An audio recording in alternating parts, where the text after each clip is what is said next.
Hello दोस्तों, नमस्कार। स्वागत है आपका अपने यूट्यूब चैनल ऑन पढ़ाई पर। दोस्तों, इस टैक्टी जीके के महत्वपूर्ण प्रश्नों के साथ आए हैं हम। और दोस्तों, यदि आप चैनल पर नए हैं तो चैनल को सब्सक्राइब करना ना भूलें। और दोस्तों, अंत तक बने रहिए, बहुत ही शानदार वीडियो होने वाला है। ये बहुत ही शानदार सेशन है, बहुत ही अच्छे अच्छे प्रश्न आपके सामने पेश किए जा रहे हैं।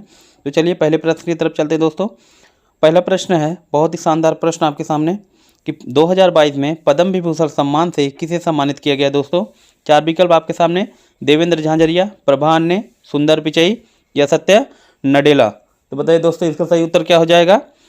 तो दोस्तों, आप जानते हैं पद्म विभूषण क्या है? भारत का दूसरा सर्वोच्च पुरस्कार है। इससे बड़ा जो पुरस्कार है दोस्तों, क्या नाम है उसका? वो है भारत रत्न। भारत रत्न की शुरुआत 1954 ईस्वी में हुई थी दोस्तों। और दोस्तों, यदि 2022 में पद्म विभूषण की बात की जाए तो 4 लोगों को मिला है दोस्तों। कितने लोगों को मिला है? 4 लोगों को मिला है। जनरल बिपिन रावत को मिला। किसको मिला दोस्तों? जनरल बिपिन रावत को। और किसको मिला दोस्तों? कल्याण सिंह को मिला था। और किसको मिला? राधेश्याम खेमका को मिला। और प्रभा अन्ने को मिला। किसको मिला दोस्तों? और प्रभा अन्ने को। 4 लोगों को पद्म विभूषण मिला दोस्तों। इसका सही उत्तर हो जाएगा प्रभा अन्ने। ठीक है ना दोस्तों। और दोस्तों, यदि देवेंद्र झाझड़िया की बात की जाए तो ये पहले दिव्यांग खिलाड़ी हैं जिन्हें पद्म भूषण का सम्मान मिला है दोस्तों। पहले दिव्यांग खिलाड़ी। और देवेंद्र झाझड़िया कौन से खेल से संबंधित है? तो ये भाला फेंक से संबंधित दोस्तों। और राजस्थान के चूरू से हैं। राजस्थान के चूरू से। ठीक है ना दोस्तों। दोस्तों, यदि सुंदर पिचई की बात की जाए तो गूगल के क्या हैं? गूगल के सीईओ हैं। इन्हें भी पद्म भूषण मिला है। और दोस्तों, सत्य नडेला की बात की जाए तो माइक्रोसॉफ्ट के सीएम हैं। इनको भी क्या मिला है दोस्तों? इनको भी पद्म भूषण का सम्मान मिला है। और पद्म विभूषण दोस्तों आपको बता दिए हैं कि भारत का दूसरा सर्वोच्च क्या है? ये सम्मान है। चलिए अगले प्रश्न की तरफ चलते हैं। अगला बहुत शानदार प्रश्न दोस्तों आपके सामने, विंग्स ऑफ फायर किसकी आत्मकथा बताइए? एपीजे अब्दुल कलाम, सोनू सूद, हिटलर या हुसैन बोल्ट। सोनू सूद की दोस्तों आपको सबको पता है, आई एम नॉट मसीह है, सोनू सूद की है। हिटलर की बात की जाए तो मेन काम्प, मेरा संघर्ष, जो एडोल्फ हिटलर ने लिखा था। और हुसैन बोल्ट की पुस्तक का नाम है दोस्तों फास्टर देन लाइटिंग। दोस्तों, क्या नाम है इनका? Faster than lighting. तो विंग्स ऑफ फायर किसकी आत्मकथा है दोस्तों? एपीजे अब्दुल कलाम की। ऑप्शन नंबर ए क्या हो जाएगा? एकदम सही उत्तर हो जाएगा दोस्तों। चलिए अगले प्रश्न की तरफ चलते हैं। अगला प्रश्न है दोस्तों आपके सामने, बहुत ही शानदार प्रश्न है। परमाणु के नाभिक की खोज किसने की थी दोस्तों? बताइए, परमाणु के नाभिक की खोज किसने की दोस्तों? परमाणु है दोस्तों, ठीक है ना, जो इसके मध्य में होता है उसे नाभिक, केंद्रक में क्या पाया जाता है? नाभिक। तो बताइए, नाभिक की खोज किसने की थी दोस्तों? परमाणु के चारों तरफ आप जानते हैं कौन चक्कर लगाता है दोस्तों? इलेक्ट्रॉन चक्कर लगाते हैं, आपको पता ही होगा। और नाभिक में क्या पाया जाता है? प्रोटॉन और न्यूट्रॉन पाया जाता है दोस्तों। प्रश्न यहीं से पूछ लेता है दोस्तों कि परमाणु का सिद्धांत किसने दिया था? तो परमाणु का सिद्धांत दोस्तों किसने दिया था? डाल्टन ने दिया था। यहाँ बात की जा रही दोस्तों नाभिक की खोज किसने की थी? बताइए दोस्तों, इसका सही उत्तर क्या हो जाएगा? इसका सही उत्तर हो जाएगा दोस्तों रदरफोर्ड। नाभिक की बात करें दोस्तों, नाभिक में प्रोटॉन और न्यूट्रॉन पाए जाते हैं। पूछ लेता है प्रोटॉन धनावेशित होता है कि ऋणावेशित होता है? तो दोस्तों, प्रोटॉन जो होता है वो कैसा होता है? धनावेशित होता है। न्यूट्रॉन दोस्तों उदासीन होता है। और जो इलेक्ट्रॉन होते हैं वो कैसे होते हैं दोस्तों? ऋणावेशित होते हैं। ठीक है ना। जे थॉमसन की बात कर लें दोस्तों, तो जे थॉमसन ने इलेक्ट्रॉन की खोज की थी। और चैडविक ने किसकी खोज की थी? न्यूट्रॉन की। चलिए, कभी पूछ लेता था दोस्तों कि जो नाभिक है ये कैसा आवेशित है, इसमें कैसा आवेश, कैसा चार्ज है? तो इस पर दोस्तों होता है धनात्मक चार्ज, यानी कि ये पॉजिटिव चार्ज होता है। ठीक है ना दोस्तों। चलिए अगले प्रश्न की तरफ चलते हैं। अगला प्रश्न दोस्तों, कौन सा नृत्य मणिपुर से संबंधित है? बताइए, बगरुम्बा, होजागिरी, मैतेई या चिरऊ। बताइए दोस्तों, इसका सही उत्तर क्या हो जाएगा? दोस्तों, यदि बात की जाए बगरुम्बा की तो ये बगरुम्बा कहाँ का नृत्य है? ये असम का है दोस्तों। असम के और भी हैं, बिहू हैं, सतप्रिया है, ये कहाँ के हैं? असम के हैं। होजागिरी दोस्तों कहाँ का है? होजागिरी जो है यह त्रिपुरा का है। कहाँ का है दोस्तों? त्रिपुरा का। अब मैतेई कहाँ का दोस्तों? मैतेई जो है मणिपुर का लोक नृत्य है। कहाँ का है? मणिपुर का। तो सही उत्तर क्या हो जाएगा दोस्तों? Option number C. और चिरऊ दोस्तों कहाँ का है? चिरऊ जो है मिजोरम का है। ठीक है ना दोस्तों। और मणिपुर के और भी नृत्य है, जैसे दोस्तों नट संकीर्तन और है रासलीला, पुंग, चोलम, ये सब कहाँ के हैं दोस्तों? मणिपुर के हैं। चलिए अगले प्रश्न की तरफ चलते हैं। अगला प्रश्न है दोस्तों कि टोक्यो ओलंपिक 2020 में सर्वाधिक पदक विजेता कौन देश था? यहाँ दोस्तों टोक्यो ओलंपिक की बात कर रहे हैं। और अगले वीडियो में हमने बताया था दोस्तों कि टोक्यो पैरा ओलंपिक, यहाँ पे टोक्यो ओलंपिक की बात की जा रही है। बताइए सर्वाधिक विजेता कौन है? यूएसए, चीन, नॉर्वे या भारत। तो दोस्तों इसका सही उत्तर क्या हो जाएगा? यूएसए। यूएसए ने कुल कितने गोल्ड जीते थे इसमें से? तो 39 गोल्ड जीते थे दोस्तों। और दोस्तों टोक्यो ओलंपिक का शुभंकर जो था मिराई तोबा। इसका शुभंकर क्या है दोस्तों? मिराई तोबा। ठीक है ना, मिराई तोबा। और दोस्तों यदि चाइना की बात करें तो पैरा ओलंपिक में चाइना क्या था, पहले स्थान पे था। पिछले वीडियो में मैंने आपको बताया था। नॉर्वे दोस्तों जो है, नॉर्वे बीजिंग शीतकालीन ओलंपिक में पहले स्थान पर रहा था। ठीक है ना दोस्तों। और दोस्तों यदि बात की जाए भारत की, तो भारत ने ओलंपिक में कुल 7 पदक जीते थे। कितने पदक जीते थे? 7 पदक। पैरा ओलंपिक में कुल मैंने आपको कल बताया था कि 19 पदक जीते थे, जिसमें से 5 गोल्ड थे। और शीतकालीन जो बीजिंग शीतकालीन ओलंपिक था, उसमें भारत ने क्या जीता? एक भी पदक दोस्तों नहीं जीता था। चलिए अगले प्रश्न की तरफ चलते हैं। अगला प्रश्न है दोस्तों कि भारत का रूर क्षेत्र किस नदी घाटी से संबंधित है? बताइए दोस्तों, भारत का रूर क्षेत्र किस नदी घाटी से संबंधित है? कृष्णा नदी, शरावती नदी, दामोदर नदी या कावेरी नदी? रूर क्षेत्र का मतलब दोस्तों होता है कि काला प्रदेश, जहाँ से कोयला अधिक मात्रा मिलता हो। ठीक है ना दोस्तों, काला प्रदेश, इसका अर्थ क्या होता है रूर का? काला प्रदेश। यदि दोस्तों विश्व में बात की जाए तो ये जर्मनी में, विश्व में सबसे अधिक रूर क्षेत्र कहाँ है? तो जर्मनी में है, राइन नदी के किनारे। ठीक है ना दोस्तों। और यह भारत की बात की जाए दोस्तों, तो इसका सही उत्तर हो जाएगा दोस्तों दामोदर नदी। क्या हो जाएगा दोस्तों? दामोदर नदी। कृष्णा नदी पर एक बांध है दोस्तों, अलमाटी बांध, बहुत ही फेमस बांध है अलमाटी बांध। और शरावती नदी पे जोग वाटरफॉल स्थित है। और कावेरी नदी पे दोस्तों एक है मैटूर बांध है। और दोस्तों कभी कभी पूछ लेता है कि लौटते हुए मानसून से कौन सी नदी पानी लेती है, तो उसका उत्तर क्या हो जाएगा? कावेरी नदी दोस्तों। ठीक है ना दोस्तों। और इस पर एक जल प्रपात भी है, उसका शिव समुद्रम जल प्रपात। और इस पर एक बांध है मैटूर बांध। ठीक है, चलिए अगले प्रश्न की तरफ चलते हैं। अगला प्रश्न है कि इसरो की स्थापना कब हुई थी? इसरो की स्थापना कब हुई थी? 1 जनवरी 1958, 15 अगस्त 1969, 1 अप्रैल 1935 या 1 जनवरी 1995? सही उत्तर बताइए, इसका क्या हो जाएगा? दोस्तों 1 जनवरी 1958 को डीआरडीओ की स्थापना हुई थी। और इसका डीआरडीओ का हेडक्वार्टर कहाँ है दोस्तों? हेडक्वार्टर इसका है दिल्ली में। ठीक है ना। और इसके इस समय के मुख्य कौन है? सतीश रेड्डी। 15 अगस्त 1969 को दोस्तों इसरो की स्थापना होती है। इसके जो दोस्तों हेडक्वार्टर है कहाँ पर है? बेंगलुरु में है। इसके हेड कौन इस समय? सोमनाथ है। और दोस्तों इसरो के पहले जो चीफ हुए थे विक्रम साराभाई हुए थे। चलिए अगर 1 अप्रैल 1935 की बात की जाए दोस्तों, तो 1 अप्रैल 1935 को आरबीआई की स्थापना होती है। प्रारंभ में RBI reserve bank of India का मुख्यालय कहाँ होता है? कोलकाता में होता है। लेकिन वर्तमान में इसका हेडक्वार्टर कहाँ पर है? मुंबई में है। और इसके जो हेड है इस समय दोस्तों शक्तिकांत दास हैं। और आरबीआई के राष्ट्रीयकरण हुआ था 1 जनवरी 1950 ईस्वी को। चलिए अगले प्रश्न की तरफ चलते हैं। अगला प्रश्न है दोस्तों कि निम्न में भारत छोड़ो आंदोलन के दौरान भारत के वायसराय कौन थे?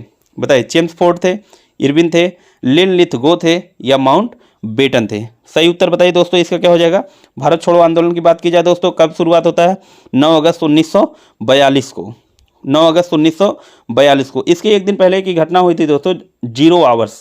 8 अगस्त 1942 को एक घटना हुई थी 0 आवर्स। उसके बाद भारत छोड़ो आंदोलन 9 अगस्त 1942 को प्रारंभ हुआ था। और इसी आंदोलन में गांधी जी ने नारा दिया था, करो या मरो का नारा। ठीक है दोस्तों। यदि चेम्सफोर्ड की बात की जाए तो चेम्सफोर्ड के दौरान के समय असहयोग आंदोलन 1920 प्रारंभ हुआ था। और दोस्तों इरविन को आपको पता है, गांधी इरविन समझौता हुआ था 1931 में। इसी के समय सविनय अवज्ञा आंदोलन भी होता है। दोस्तों यदि भारत छोड़ो आंदोलन की पहचान की बात की जाए तो लिनलिथगो, इसके नाम में ही है गो, यानी कि छोड़ो, जाओ। तो इसका सही उत्तर क्या हो जाएगा? लिनलिथगो। भारत छोड़ो आंदोलन के दौरान भारत के जो वायसराय थे कौन थे? लिनलिथगो। माउंट बेटन की बात की जाए दोस्तों, माउंट बेटन की एक योजना है 3 जून की योजना। इसी दिन अनाउंस हुआ था, घोषणा हुआ था कि भारत क्या होगा? अब आज़ाद होगा। 3 जून की योजना के नाम से, माउंट बेटन योजना के नाम से जाना जाता है। 3 जून को ये आदेश हुआ था, ये घोषणा हुआ था कि भारत क्या होगा? आज़ाद होगा। दोस्तों यदि यहीं से बात की जाए कि बंगाल के पहले गवर्नर कौन थे, तो उनका सही उत्तर क्या हो जाएगा? क्लाइव। प्रश्न पूछ ले कभी आपसे बंगाल के पहले गवर्नर कौन थे, तो उत्तर हो जाएगा क्लाइव। और दोस्तों थोड़ा सा क्वेश्चन आपको घुमा दे कि बंगाल के पहले गवर्नर जनरल कौन थे, तो उसका सही उत्तर हो जाएगा विलियम बेंटिंग। और यदि ये प्रश्न पूछ ले भारत के पहले गवर्नर जनरल, यहाँ पे बंगाल गवर्नर जनरल कौन थे पहले, तो विलियम बेंटिंग थे। और पूछ ले कि भारत के पहले गवर्नर जनरल कौन थे, तो उनका क्या नाम था बताइए दोस्तों? वारेन हेस्टिंग था। और भारत के पहले वायसराय कौन थे? कैनिंग, जो 1857 की क्रांति भी कैनिंग के ही समय हुई थी दोस्तों। क्लाइव के समय बंगाल में द्वैध शासन लागू हुआ था दोस्तों। क्लाइव के समय बंगाल में क्या हुआ था, द्वैध शासन लागू हुआ था। चलिए अगले प्रश्न की तरफ चलते हैं। अगला प्रश्न है दोस्तों, निम्न में कौन भारत, ये तो हो गया दोस्तों, इसका सही उत्तर क्या हो जाएगा दोस्तों, इसका सही उत्तर हो जाएगा लिनलिथ गो। ठीक है, चलिए अगले प्रश्न की तरफ चलते हैं। अगला प्रश्न है दोस्तों, विटामिन डी का वैज्ञानिक नाम क्या है। विटामिन डी का वैज्ञानिक नाम क्या है, स्कारबिकम, कैल्सीफेरॉल, साइनोकोबोलिन या रेटिनॉल। सही उत्तर बताइए दोस्तों क्या हो जाएगा। तो दोस्तों यदि स्कारबिक अम्ल की बात की जाए तो ये विटामिन सी का क्या है, विटामिन सी का वैज्ञानिक नाम है स्कारबिक अम्ल। ठीक है, इसकी कमी से कौन सा रोग होता है, विटामिन सी कमी से दोस्तों स्कर्वी होता है, इसी को नाभिक रोग भी कहा जाता है। और दोस्तों कभी पूछ ले कि दूध में कौन सा विटामिन नहीं पाया जाता, तो विटामिन सी दूध में नहीं पाया जाता है। विटामिन डी का वैज्ञानिक नाम दोस्तों क्या है, विटामिन डी, दूध में कौन सा विटामिन नहीं पाया जाता, तो विटामिन सी है दोस्तों, इसको ध्यान रखिएगा। दूध में कौन सा विटामिन नहीं पाया जाता, विटामिन सी। विटामिन डी का वैज्ञानिक नाम क्या हो जाएगा, कैल्सीफेरॉल। विटामिन डी का वैज्ञानिक नाम क्या हो जाएगा दोस्तों, कैल्सीफेरॉल। और विटामिन डी की कमी से कौन सा रोग होता है, तो रिकेट्स होता है। साइनोकोबोलिन, ये विटामिन बी12 का नाम है, एकमात्र विटामिन जिसमें क्या पाया जाता है दोस्तों, कोबाल्ट पाया जाता है। विटामिन बी12 में क्या पाया जाता है, कोबाल्ट पाया जाता है। रेटिनॉल विटामिन ए का वैज्ञानिक नाम है। रेटिनॉल क्या है, विटामिन ए का वैज्ञानिक नाम है। और इसकी कमी से कौन सा रोग होता है, तो रतौंधी होता है। चलिए अगले प्रश्न की तरफ चलते हैं। अगला प्रश्न है कि अमृत धरोहर योजना किस क्षेत्र से संबंधित है, पर्यावरण एवं पारिस्थितिकी से, अंतरिक्ष अन्वेषण से, रक्षा क्षमता से या ग्रामीण विकास से। तो इसका सही उत्तर दोस्तों क्या हो जाएगा, पर्यावरण एवं पारिस्थितिकी से संबंधित है। तो इसमें दोस्तों रामसर साइट, जो भारत की 75 रामसर साइट है, उसकी जो जिम्मेदारी दी गई अमृत धरोहर के तहत, उसका क्या हो जाएगा, निरीक्षण किया जाएगा। चलिए अगले प्रश्न की तरफ चलते हैं। अगला प्रश्न है दोस्तों, निम्न में शैवालों का अध्ययन किसके अंतर्गत किया जाता है, बताइए शैवालों का अध्ययन किसके अंतर्गत किया जाता है दोस्तों, माइकोलॉजी, फाइकोलॉजी, मीटरियोलॉजी या न्यूरोलॉजी। माइकोलॉजी के बारे में दोस्तों आपको बता दूं, पिछले वीडियो में मैंने बताया था कि माइकोलॉजी किससे संबंधित है, कवकों से संबंधित है। किससे संबंधित है दोस्तों, कवकों से। अगर मीटरियोलॉजी की बात की जाए दोस्तों, कि मौसम के होने वाली जो दशाओं में होने वाली क्रियाएं हैं, उससे संबंधित है मीटरियोलॉजी। और न्यूरोलॉजी तो आप सभी को पता है दोस्तों, तंत्रिकाओं का अध्ययन क्या कहलाता है, न्यूरोलॉजी। और शैवालों का अध्ययन क्या कहलाता है, फाइकोलॉजी। इसका सही उत्तर क्या हो जाएगा, ऑप्शन नंबर बी। चलिए अगले प्रश्न की तरफ चलते हैं।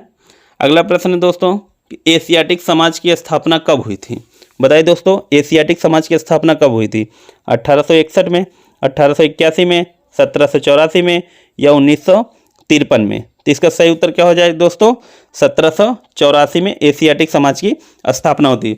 दोस्तों कमेंट करके आप बताइए कि एशियाटिक समाज की स्थापना किसने की थी, सही उत्तर बताइए दोस्तों कमेंट बॉक्स में।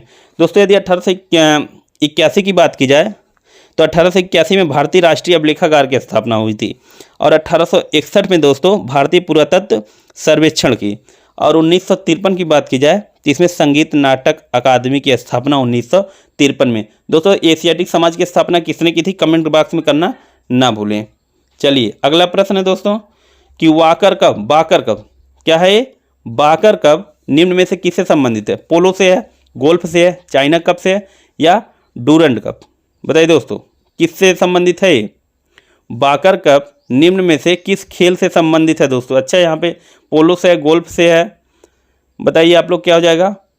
तो बाकर कप दोस्तों किससे संबंधित है, गोल्फ से, ठीक है ना दोस्तों, क्या है गोल्फ से। डूरंड कप दोस्तों आपको पता है कि फुटबॉल से संबंधित है।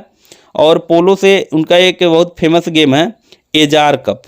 और चाइना कप दोस्तों ये क्या है, ये जिम्नास्ट से संबंधित है। किस खेल से संबंधित है, जिम्नास्ट से, ठीक है। इसका सही उत्तर हो जाएगा गोल्फ, ऑप्शन नंबर बी एकदम सही उत्तर माना जाएगा। अगला प्रश्न है विश्व कैंसर दिवस कब मनाया जाता है, बताइए दोस्तों विश्व कैंसर दिवस कब मनाया जाता है, 24 जनवरी, 28 जनवरी, 4 जनवरी या 21 जनवरी। तो 24 जनवरी को दोस्तों मनाया जाता है केंद्रीय उत्पाद शुल्क दिवस। क्या मनाया जाता है, केंद्रीय उत्पाद शुल्क दिवस। और 28 फरवरी को दोस्तों मनाया जाता है राष्ट्रीय विज्ञान दिवस। 4 फरवरी को दोस्तों क्या मनाया जाता है, विश्व कैंसर दिवस। ऑप्शन नंबर सी क्या हो जाए एकदम सही। और 21 फरवरी को दोस्तों अंतर्राष्ट्रीय मातृभाषा दिवस कब मनाया जाता है, 21 फरवरी को मनाया जाता है। चलिए अगले प्रश्न की तरफ चलते हैं। अगला प्रश्न है दोस्तों कि ब्रिक्स की स्थापना कब हुई थी, बताइए ब्रिक्स की स्थापना कब हुई थी? 2009, 1961, 2008 या 1975 में? तो हाँ दोस्तों, ब्रिक्स की स्थापना कब हुई थी? 2009 ईस्वी में ब्रिक्स की स्थापना हुई थी दोस्तों। और जो 1961 की बात कर रही है दोस्तों, 1961 में गुट निरपेक्ष देशों का पहला शिखर सम्मेलन हुआ था, इसको ध्यान रखिएगा। और 1975 में G8 की स्थापना हुई थी। 2008 दोस्तों, इसको याद रखिएगा, IPL का पहला संस्करण जो हुआ था 2008 में हुआ था, और उसकी पहली विजेता थी राजस्थान रॉयल्स। चलिए अगले प्रश्न की तरफ चलते हैं। अगला प्रश्न दोस्तों, गौतम बुद्ध के जन्म का प्रतीक क्या है? बताइए, गौतम बुद्ध के जन्म का प्रतीक क्या है? कमल एवं सांड, घोड़ा, पदचिन्ह या स्तूप? घोड़ा की बात की जाए दोस्तों, तो घोड़ा उनके गृह त्याग के प्रतीक है। जब उन्होंने गृह त्याग किया था, उसका प्रतीक क्या है? घोड़ा। और पदचिन्ह क्या है? निर्माण से संबंधित है। और उनकी मृत्यु का प्रतीक क्या है दोस्तों? स्तूप है। और जन्म का प्रतीक क्या है दोस्तों? कमल एवं सांड। कमल एवं सांड गौतम बुद्ध के जन्म का प्रतीक है। चलिए अगले प्रश्न की तरफ चलते हैं। बहुत ही शानदार प्रश्न है दोस्तों। प्रथम बौद्ध संगीति कहाँ हुई थी? बताइए दोस्तों, बहुत ही इंपॉर्टेंट क्वेश्चन है। इसका सही उत्तर बताइए दोस्तों। कुंडलवन, पाटलिपुत्र, वैशाली या राजगिरी में? दोस्तों यदि कुंडलवन की बात की जाए तो कुंडलवन में चौथी बौद्ध संगीति हुई थी, जो कश्मीर में है। और इस समय चौथी बौद्ध जब संगीत हुई थी, इसके अध्यक्ष दोस्तों वसुमित्र हैं। और कौन शासक हैं पूछ ले तो कनिष्क। कनिष्क के शासनकाल में चौथी बौद्ध संगीत हुई थी, जो कुंडलवन में। पाटलिपुत्र की बात करें दोस्तों, तो पाटलिपुत्र में तीसरी बौद्ध संगीति हुई थी, 255 ईसा पूर्व में हुई थी दोस्तों। और इसके अध्यक्ष कौन थे? मोगलीपुत्र तीसरे थे। और किसके शासनकाल में हुई थी? तो ये अशोक के शासनकाल में हुई थी दोस्तों। अगले है दोस्तों वैशाली। वैशाली में दोस्तों द्वितीय बौद्ध संगीति होती है 383 ईसा पूर्व में। और इस समय के अध्यक्ष कौन थे? सवाकामी। और इसके जो शासक थे वो थे कालाशोक। कौन, क्या नाम था उनका? कालाशोक। और दोस्तों प्रथम बौद्ध संगीति कहाँ हुई थी? तो राजगिरी में। इसका सही उत्तर क्या हो जाएगा? राजगिरी में। कब हुई थी दोस्तों? प्रश्न कभी पूछ ले, जो 483 ईसा पूर्व में। और उसमें अध्यक्ष थे महाकश्यप। और किसके शासनकाल में यदि पूछ ले तो क्या नाम था उनका? अजात शत्रु। चलिए अगले प्रश्न की तरफ चलते हैं दोस्तों। अगला प्रश्न है कि खानवा का युद्ध कब लड़ा गया था? बताइए दोस्तों सही उत्तर। 1527, 26, 28 या 29? 26 में सभी को पता है दोस्तों क्या है? पानीपत का युद्ध लड़ा गया, पानीपत का प्रथम युद्ध। और खानवा का युद्ध दोस्तों किसके बीच लड़ा गया था? राणा सांगा व बाबर के बीच लड़ा गया था, जिसमें बाबर क्या हुए थे? विजयी हुए थे दोस्तों। तो सही उत्तर दोस्तों बताइए इसका क्या हो जाएगा? इसका सही उत्तर दोस्तों क्या हो जाएगा? बताइए कि खानवा का युद्ध कब लड़ा गया था? सही उत्तर बताइए दोस्तों। खानवा का युद्ध आपको बता दे रहे हैं, खानवा का युद्ध लड़ा गया था 1527 ईस्वी में। इसका सही उत्तर क्या हो जाएगा दोस्तों? 1527 ईस्वी। चलिए अगले प्रश्न की तरफ चलते हैं। अगला प्रश्न है दोस्तों, किस रंग की तरंग दैर्घ्य सबसे कम होती है? बैगनी, पीला, लाल, हरा? तो सबको पता है दोस्तों कि बैगनी रंग की तरंग दैर्घ्य क्या होती है? सबसे कम होती है। चलिए अगले प्रश्न की तरफ चलते हैं। अंतिम प्रश्न दोस्तों आपके सामने है, चंदौर का युद्ध कब हुआ था? 1194, 1565, 1576 या 1529 में? तो इसका उत्तर दोस्तों आप लोग कमेंट बॉक्स में करिए। जो सही उत्तर हो उसका कमेंट बॉक्स में आप उत्तर करिए कि ABCD में से क्या सही है। और दोस्तों यदि वीडियो अच्छी लग रही हो तो वीडियो को लाइक, शेयर और कमेंट करना ना भूलें। और दोस्तों यदि आप चैनल पर नए हैं तो चैनल को सब्सक्राइब करना ना भूलें, जिससे कि आपके पास तुरंत वीडियो पहुंचता रहे। धन्यवाद दोस्तों। जय हिंद, जय भारत।